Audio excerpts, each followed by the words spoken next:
hello and namaste लासु फेफुल्ला it's me Umesh Bamjan होइन Bamjan vlogs so after long time come back to my YouTube channel होइन after long time मेरो चाहिँ के भइरहेको भने कपाल पहिला चाहिँ त्यस्तो खासै झरेको फिल भएको थिएन अनि पछि जुन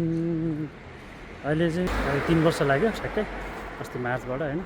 3 वर्ष लागेको हुनाले चाहिँ यो वर्ष चाहिँ लास्टै कपाल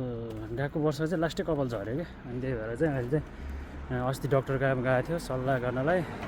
घर पैसा खर्च आयो नेपालको लगभग 20-30 हजार खर्च भइसक्यो अहिले चाहिँ त्यो ब्लड टेस्ट थियो अस्ति अनि आज चाहिँ ब्लड टेस्टको रिजल्ट आयो आइरन साइरन के कमी छ कि होइन कपाल झरेको हेर्न सक्नुहुन्छ कपाल पुरा तक्ले भएको सो अनि अब आजबाट स्टार्ट हुन्छ मेरो मेडिसिन होइन अस्ति चेकअप गरेको दिनमै चाहिँ के भन्छ यो मोनोक्सिडिल दिएको होइन अनि त्यसपछि नि केही अब प्रब्लम छ कि मेरो हेल्थमा होइन कपाल झर्नुको कारण हुन त अब 12 घन्टा काम प्लस घामको त अनुहार देख्न पाइँदैन यो जाडो महिनामा त झन् -20 डिग्री टु 30सम्म पुग्छ होइन सो लास्टै जाडो हुनाले घाम नदेखेको कारणले गर्दा चाहिँ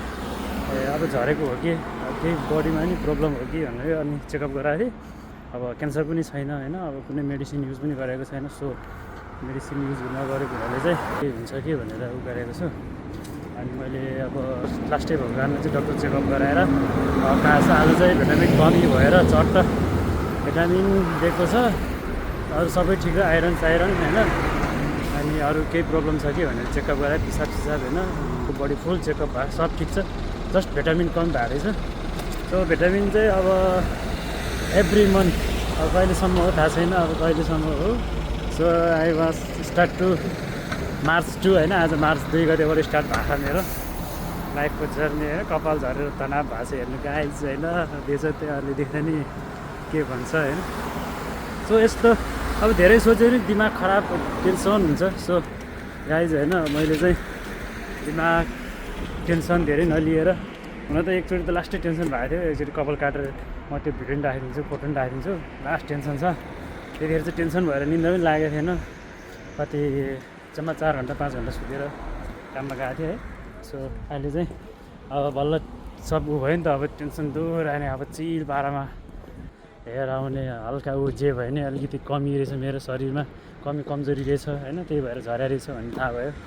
अब औषधि उपचार अब भइरहेछ so let's see after 1 month कस्तो हुन्छ के हुन्छ म तपाईँहरूलाई अपडेट गराउँछु होइन हुँदो रहेछ भने जस तपाईँहरू पनि म तपाईँहरूलाई नै रिकमेन्डेड गर्छु कि डक्टरकोमा जानु चेकअप गर्नु अनि त्यसपछि औषधि उपचार गर्नु होइन